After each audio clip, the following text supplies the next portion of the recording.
This program sponsored by Marwadi University, Rajkot, Gujarat. Join Global Campus for a 360-degree education.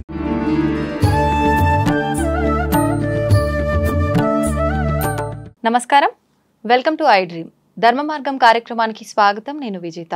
ప్రస్తుతం మనతో పాటు ఉన్నారు ప్రముఖ జ్యోతిష్యులు శ్రీ నందిబట్ల శ్రీహరి శర్మ గారు. ఇప్పుడు గురుగారితో మాట్లాడి మన సందేహాలన్నింటినీ నివృత్తి చేసుకుందాం. నమస్కారం గురుగారు. వాగర్థావివ సంపృక్తౌ వాగర్థ ప్రతిపత్తయే జగతః పితరౌ వందే పార్వతీ పరమేశ్వరౌ. సదాశివసమారంభాం శంకరాచార్య మధ్యమాం అస్మదాచార్య పర్యంతం వందే గురు పరంపరాం.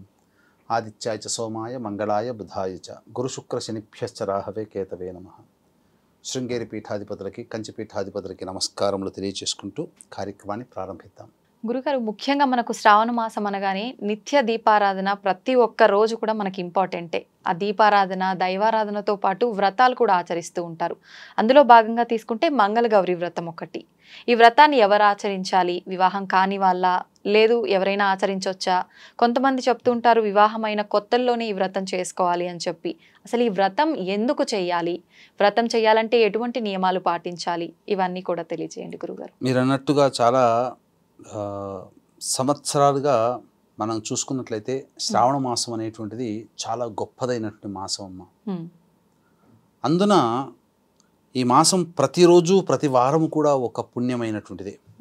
అయితే మంగళవారం రోజున శ్రావణ మంగళ గౌరీ వ్రతం అనేటువంటిది ఆచరిస్తారు. అంటే ఇది చేయాల్సినటువంటి వాళ్ళు వివాహమైనటువంటి తొలినాళ్ళల్లో చేయాలి. వివాహం అయిపోతుంది కదా మొదటి సంవత్సరం, మళ్ళీ ఆ వివాహమైన మొదటి సంవత్సరం పూర్తయ్యే లోపల శ్రావణ మాసం అంటూ ఒకటి వస్తుంది కదా, అప్పుడు కొత్త కోడలు ఈ యొక్క కార్యక్రమాన్ని, వ్రతాన్ని ఆచరించాలి. ఎందుకనంటే భర్త యొక్క ఆయుష్ అనేటువంటిది ఇందులో 5వ తనము గట్టిపడుతుంది అనేటువంటి యొక్క ఉద్దేశ్యము. పూర్వము ద్రౌపది అడిగింది, వివాహం చేసుకున్న తర్వాత భవిష్యత్తులో యుద్ధములు అనేటువంటి రావచ్చు, నా భర్తలకి ఆరోగ్యాలు సరిగ్గా ఇబ్బందులు పెట్టవచ్చు, నా భర్తలందరూ కూడా దీర్ఘాయుష్మంతులు కావాలంటే ఏం చేయాలన్నయ్యా అని చెప్పి కృష్ణుడిని అడిగితే కృష్ణుడు ఉపదేశించింది ఈ శ్రావణ మంగళ గౌరీ వ్రతాన్ని. అలాగే త్రిపురాసుర సంహారంలో ఈ యొక్క అమ్మవారు, ఈ అమ్మవారిని ఆరాధించినటువంటి ఈశ్వరుడు వల్ల ఈశ్వరుడు జయించాడు త్రిపురాసుర సంహారంలో. అలాగే హలాహలము జనించినప్పుడు ఈ అమ్మవారి ప్రభావం వల్లనే అమ్మవారికి మృత్యుంజయమైనటువంటి భర్త లభించాడు. అంటే మృత్యుంజయత్వం కలిగింది పరమేశ్వరుడికి, కంఠంలోనే దాచుకున్నాడు గరళాన్ని. ఈ యొక్క అమ్మవారిని ఆరాధించినటువంటి సుబ్రహ్మణ్యుడే గణనాయకుడు, అంటే సేనాధిపతి అయ్యాడు. కాబట్టి మంగళగౌరీ వ్రతం అనేటువంటిది ముఖ్యముగా వివాహమైన స్త్రీలు చేస్తారు. అయితే ఇది 5 సంవత్సరములు పాటించాల్సినటువంటి నియమం ఇది. కాబట్టి ఖచ్చితంగా దీని నియమాన్ని పాటించాలి. దీనివల్ల భర్తకి ఎటువంటి గండములు ఉన్నా కూడా తొలగిపోతాయి. అయితే దీన్ని పాటించేటప్పుడు విధిగా అన్ని మంగళవారాల పాటు ఈ యొక్క వ్రత విధానాన్ని అనుసరించి, అంటే శ్రావణ మాసం మొత్తం ఎన్ని వారాలు వచ్చినా అన్ని మంగళవారాలు చేయాల్సిందే. చేసిన తరువాత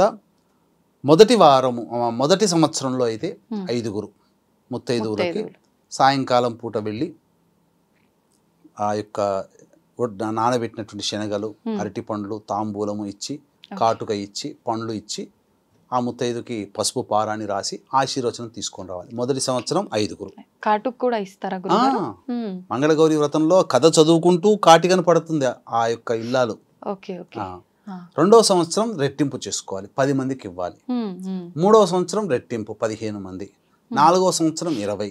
5వ సంవత్సరం 25 మంది సువాసినులకి ఈ యొక్క సాయంత్రం పూట వాయనం ఇవ్వాలి. అంటే మొదటి వారం ఒక్క వారం ఇస్తే సరిపోతుందా గురుగారు? ప్రతి వారం ఇవ్వాలి. మొదటి సంవత్సరం ప్రతి వారము 5 ముత్తైదులకి సాయంత్రం పూట ఇవ్వాలి, వ్రత విధానాన్ని అనుసరించి. 2వ సంవత్సరం 10 మందికి, 3, 15, 4, 20, 5, 25 అయిన తర్వాత వివాహం చేసుకోబోయే కన్యకి సుమంగళిగా ఉండాలనే ఉద్దేశంతో ఆ యొక్క కన్యకి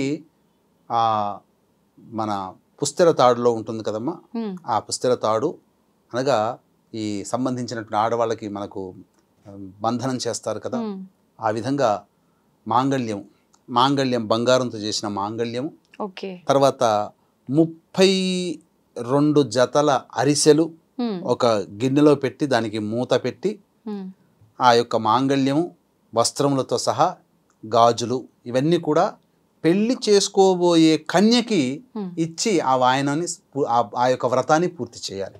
అంటే ఆల్రెడీ వివాహం సెట్ అయ్యి పెళ్లి సమయంలో ఇవ్వాలి. పెళ్లి జరుగుతుంటుంది కదా, అమ్మవారు పెళ్లి ఆ కన్య వివాహం చేసుకునే సందర్భంలో గౌరీ పూజ చేస్తుందా, అక్కడ గౌరీ పూజ చేస్తున్నటువంటి కన్యకి ఇచ్చేయాలి.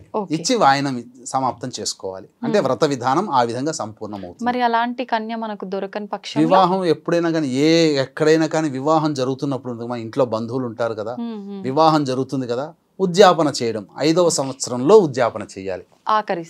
ఆఖరిసారిగా చేయాలి అది. ఇక ప్రధానంగా చూసుకుంటే ఇది చాలా గొప్పదైనటువంటిదమ్మా. దీనివల్ల భర్తకి ఎటువంటి అపమృత్యు భయ దోషములున్నా తొలగిపోతాయి. ఇక చాలా మందికి వచ్చేటువంటి సందేహము, ఈ యొక్క శ్రావణ మాసంలో మొదట్లో మేము పట్టుకున్నాం, మాకు తెలియలేదు, మరి 2వ సంవత్సరంలో పట్టుకోవచ్చా అని అడుగుతారు. కానీ 2వ సంవత్సరంలో పట్టుకోకూడదు. మొదటి సంవత్సరం వివాహం అయిన మొదటి సంవత్సరంలో చేసుకోలేకపోతే 3వ సంవత్సరంలో 2 నుండి 3 అడుగుతున్న సందర్భంలో చేసుకోవచ్చు. అక్కడ నుంచి మళ్ళీ 5 సంవత్సరాలు పట్టాలి. మా ఒక్కసారి పట్టిన తర్వాత విడవకూడదు. ఎందుకంటే ఆ దేవతకి కోపం వస్తుంది. కానీ ఒకప్పుడు కేవలము సాంప్రదాయమైనటువంటి కుటుంబాల్లోనే, ధనికుల కుటుంబాలలోనే ఈ యొక్క నియమాన్ని పాటిస్తున్నారు. కానీ వీక్షించేటువంటి ఐడ్రీమ్ ప్రేక్షకుల్లో మీ పిల్లల యొక్క 5వతనం గట్టిగా ఉండాలి అని అంటే ఈ వ్రతాన్ని మీరు కుల వర్గ విచక్షణ అనేది లేకుండా అందరూ ఆచరించండి. అందరికీ ఈ యొక్క ఫలితాన్ని మీరు అందించిన వాళ్ళు అవుతారనే ఉద్దేశంతోనే ఈ యొక్క రహస్యాన్ని మీకు అందరికీ తెలియచేస్తున్నాం. ఎందుకంటే శ్రావణ మాసం అనగానే చిన్న పెద్ద అనే తేడా లేకుండా అందరి ఇళ్లలో లక్ష్మీ పూజలు చేసుకుంటారు. కానీ మంగళగౌరి పూజలు చేసుకునే వాళ్ళు చాలా శాస్త్రీయమైన కుటుంబాల్లో తప్ప అందరూ చేసుకోలేరమ్మా. కాబట్టి ఈ యొక్క అవకాశం అందరికీ రావాలనేటువంటి ఉద్దేశంతో అందరికీ చెప్తున్నాను. అందరూ పాటించండి. ఇక గురువుగారు, ఈ వ్రతం పుట్టినింట్లో చేయాల్సి ఉంటుందా, మెట్టినింట్లో చేయాల్సి ఉంటుందా? మొదటిసారిగా తల్లి సహాయం తీసుకుంటూ పుట్టినింట్లో చేసుకునే వెసులుబాటు ఉంటే పుట్టినింట్లో చేసుకోవచ్చు. లేదు మెట్టినింట్లో ఉన్నాము అని అంటే మెట్టినింట్లో చేసుకోవచ్చు. కానీ మొదటిసారి చేస్తున్నప్పుడు వాయనం ఏదైతే ఉంటుందో తల్లికి, వదినలకి, ఆడపడుచులు ఉంటారు కదా, వాళ్ళకి, అత్తలకి, వీళ్ళకి ఇవ్వవచ్చు. మొదటిది ఇచ్చిన తర్వాతనే మిగతా బయటకి వెళ్ళాలి, బయట సువాసనలకు ఇవ్వాలి. అయితే చాలా మందికి ఇందులో ఈ 4 వారాలు చేసుకునే సందర్భంలో ఏమైనా అడ్డంకులు వస్తే ఎట్లా అని అంటారు. ఈ అడ్డంకులు వచ్చినప్పుడు అంటే రజస్వల అయిన సందర్భం కావచ్చు, ఋతుక్రమం అనగా ప్రకృతి ధర్మంగా మనం ఏం చేయలేం. ఇబ్బంది కలిగినప్పుడు తర్వాత వచ్చే నెలలో భాద్రపద మాసం ఉంటుంది కదమ్మా, ఆ భాద్రపద మాసంలో మంగళవారం నాడు చేయాలి. అంటే పౌర్ణమి లోపల మీరు ఎన్ని నష్టపోతారో అన్ని నష్టపోయినది భాద్రపద మాసం పౌర్ణమి లోపల చేసేయాలి. పౌర్ణమి దాటకూడదు. ఈ విధంగా చేసుకోవాలి. దీనికి సంబంధించినటువంటి అద్భుతమైనటువంటి మంగళగౌరి వ్రత కథ ఒకటి ఉందమ్మా. పూర్వము ఒక గొప్ప మంచి పుణ్య దంపతులైనటువంటి బ్రాహ్మణ దంపతులు శివారాధన చేసుకుంటూ ఈశ్వరానుగ్రహం అందరికీ ఉండాలి, సంతానం కోసం ఎదురు చూస్తూ ఈశ్వరుణ్ణి ప్రార్థిస్తూ ఉంటారు. తపస్సు చేస్తున్నట్టే లెక్క. వారి యొక్క ప్రార్థనలకు మెచ్చినటువంటి ఈశ్వరుడు ప్రత్యక్షమై స్వప్నంలో 5వతనం లేనటువంటి స్త్రీ కావాలా, అల్పాయుష్యుడైనటువంటి పుత్రుడు కావాలా అని అంటే పున్నామ నరక నుంచి దాటించేవాళ్ళు పుత్రుడు కాబట్టి పుత్రుడినే కోరుకున్నారు.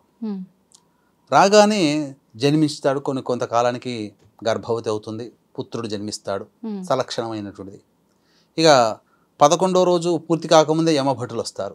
అప్పుడు వేడుకుంటుంది, కనీసం నోరారా అమ్మాని పిలవందే మానవుడు కాలేడు, కాబట్టి పలుకులు వచ్చేంత వరకు నా కొడుకుని కాపాడండి అని చెప్పగానే అట్లనే వెళ్ళిపోతారు. పలుకులన్నీ వచ్చేంత వరకు కూడా ఉంటారు.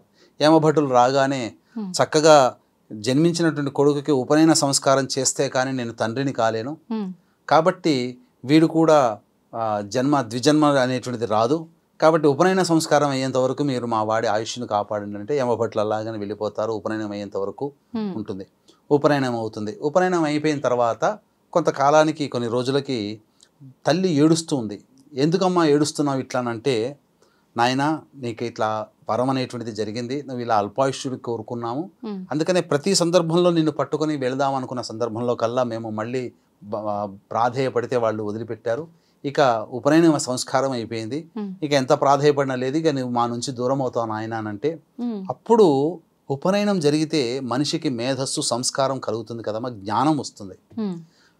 ఆ జ్ఞానం కలిగినటువంటి ఆ బాలుడు, అమ్మ నేను ఎట్లాగో గొప్ప గొప్ప పుణ్యకార్యాలు చేయాలంటే నా శరీరం ఉండదు, కాబట్టి ఉన్నంతలోనే పుణ్యం చేసుకోవాలి, కాబట్టి నేను కాశీకి వెళ్తానమ్మా, కాశీకి వెళ్ళి విశ్వేశ్వరుని దర్శనం చేసుకొని వస్తాను, నువ్వు నాకు అనుజ్ఞ ఇవ్వమ్మా అని చెప్పి తల్లిదండ్రులు ఇద్దరిని వేడుకుంటాడు.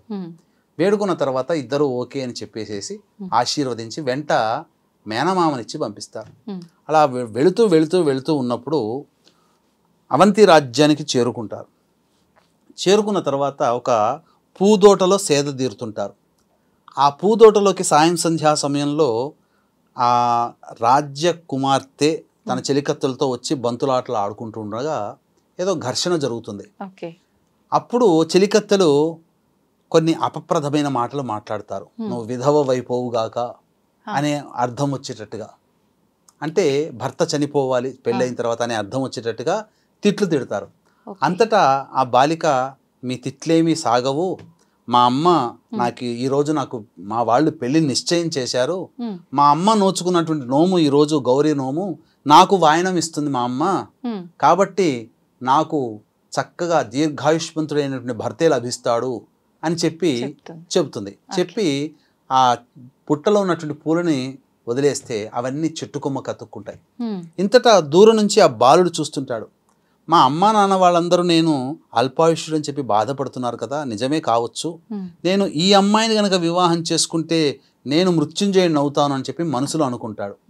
ఇదే విధముగా ఆ యొక్క పెళ్లికి సందర్భంగా వాళ్ళు వెళతారు.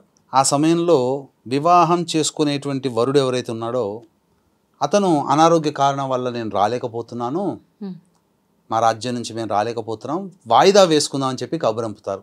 అంతటా ఆ రాజు చాలా బాధపడుతూ ఇది అవమానంగా భావిస్తాడు. భావించి ఊళ్ళో ఉన్నటువంటి వాళ్ళకి ఇచ్చి వివాహం చేస్తే తెలిసిపోతుంది ఎవరు రావట్లేరు కనుక అని చెప్పి, అది తెలవకుండా ఉండాలంటే కొత్త వ్యక్తి ఎవరైనా ఉన్నారా చూడండి అని అంటే అప్పుడు ఈ మేనమామ అల్లుడు కనబడతారు. ఆ అబ్బాయికి ఇచ్చి వివాహం చేస్తారు, ఇతనే అనుకున్నటువంటి అని చెప్పి అందరి ముందర వివాహం చేస్తారు. చక్కగా వివాహం అయిన తర్వాత శయ్య నిద్రకు వెళతారు. ఉన్న తర్వాత ఆ అమ్మాయికి కలలో కనిపిస్తుంది అమ్మవారు. అమ్మ అంటే ఈ వివాహం అయిన తర్వాత ఆ రాజకుమారి తల్లి వాయనం ఇస్తుంది, గౌరీ వాయనం ఇచ్చిన తర్వాత ఆ అమ్మవారి అనుగ్రహం అమ్మాయి మీద ఉంది కాబట్టి కలలో కనిపించి, అమ్మ నీ భర్తకి ఈ రోజున ఒక పాము కాటేయబోతుంది, నువ్వు రక్షించుకో నీ భర్తని అని చెప్పి చెప్పడంతో దడాలమని మేలుకుంటుంది. చూడగానే భర్తని కాటు వేయడం కోసం పాము, త్రాచు పాము వస్తుంది. వెంబడే భర్త తొడ మీద కాలు పెట్టి పైన ఆ వాళ్ళ అమ్మ వాయనం ఇస్తుంది కదా, ఆ వాయనం ఇచ్చినటువంటి గిన్నె ఏదైతే ఉందో ఆ గిన్నెని తీసి ఆ పాముని పట్టుకొని ఆ గిన్నెలో పెట్టి రవిక గట్ట గుడ్డ చుడుతుంది. గుడ్డ జుట్టిన తర్వాత అది ఆ విధంగా పక్కకు పెట్టేస్తుంది. తర్వాత 2-3 రోజులకి మేనమామ అల్లుళ్ళు కాశీయాత్ర పోవాలి కాబట్టి వెళ్ళిపోయారు. వెళ్ళిపోయిన తర్వాత అప్పుడు వీళ్ళందరూ కూడా ఇక ఈ అమ్మాయికి వివాహం అయింది కదా, అప్పుడు అసలు ఉన్నటువంటి వ్యక్తి ఉన్నాడు కదా పెళ్లి కొడుకు, నేను పెళ్లి చేసుకోవడానికి వస్తున్నాము అని చెప్పి కబురంపుతాడు. అంపిన తర్వాత అప్పుడు పెళ్లికి ఏర్పాటు చేస్తుంటే నేను చేసుకోను, నేను మొట్టమొదట నా మెడలో ఎవరు తాళి కట్టాడో ఆ వ్యక్తే నాకు భర్త అని చెప్తుంది. అంటే నీ భర్త ఏంటమ్మా సాక్ష్యం అంటే ఈ విధంగా చెప్తూ ఆ భర్త ఆయుష్ పోతుంది అనగానే ఇట్లా పాము ఇలా కరవడానికి వచ్చిందని చెప్పి అప్పుడు తాను ముడి వేసినటువంటి కుండలో ఉన్నది కదా తీస్తే అది బంగారు పాము అయి కూర్చుంటుంది.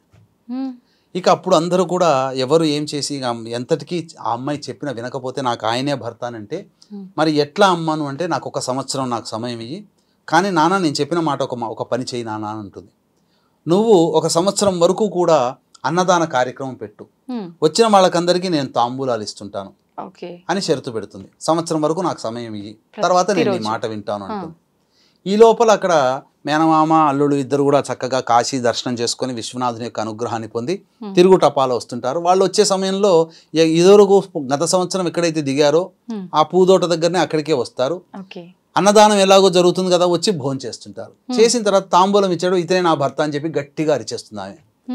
అనగానే అందరూ చూసి నీ భర్తని రుజువేంటి అని అంటాడు. నా పెళ్లి రోజున నేను ఆయనకి తొడిగిన ఉంగరం ఉంది, తెప్పించండి అని చెప్పి తెప్పిస్తుంది. ఆ ఉంగరం ఆ అబ్బాయికి పెట్టగానే సరిపోతుంది. సరిపోయిన తర్వాత అందరూ కూడా రాజు వీళ్ళందరూ కూడా సంతోషంగా ఉంటారు. ఉన్న తర్వాత ఆ వ్రతాన్ని తల్లి అక్కడ ఆ అమ్మాయి చేత ఆచరింపచేస్తుంది. చేసిన తర్వాత ఆ పూజా విధానంలో కథ చదువుకుంటూ ఆ యొక్క కాటుకను పట్టుకునే విధానం ఉంటుంది. కత్తితో కానీ చెంచాతో కానీ ఏదైనా ఒక విధంగా ఆ కాటుకని చక్కగా తీసి భరిణిలో పెట్టి ఆ తండ్రి ఏం చేస్తాడంటే ఆ అమ్మాయికి సారెలు ఇవన్నీ పెట్టి పంపిస్తారు కదా పెళ్ళైన తర్వాత, భాండాగారాలు వస్తువులతో సహా. ఆ విధంగా అత్తగారింటికి పంపుతాడు. పంపిన తర్వాత ఈ లోపల అక్కడ ఏమైపోతుంది, ఆ పిల్లవాడి తల్లిదండ్రులు ఆ కొడుకు రావట్లేడే అని చెప్పి బాధపడుతూ ఏడుస్తూ ఏడుస్తూ చివరికి కళ్ళు పోగొట్టుకుంటారు. ఇద్దరు కూడా కళ్ళు పోతాయి వారికి. ఆ యొక్క కొడుకు యొక్క రావట్లేడనే బాధ, కొడుకు లేడేమో అనే బాధ. ఇంతటా ఊరి వాళ్ళందరూ కూడా నీ కొడుకు ఎవరో అమ్మాయిని వివాహం చేసుకున్నాడు, కోలాహలంగా మంది మార్బలంతో వస్తున్నాడంగానే వీళ్ళందరూ వెటకారం చేస్తున్నారేమో అనుకుంటుంటారు. అంతటా ఆ విధంగా కోడలు ఇంటికి రాగానే వాళ్ళ యొక్క స్థితిని చూసి తన వెంట తెచ్చుకున్నటువంటి భరిణిలో ఉన్నటువంటి కాటికని వాళ్ళ కళ్ళకు పెడుతుంది. వెంబడే వాళ్ళకి తిరిగి చూపు వస్తుంది. తర్వాత అప్పుడు అందరూ కూడా ఆనందభరితులవుతారు. నీ భర్త చచ్చిపోతాడని చెప్పేసి నీ వరం ఉంది కదా, ఇదంతా ఎలా దాటగలిగావు అని చెప్పి ఆ ఊళ్ళో వాళ్ళందరూ అడుగుతారు.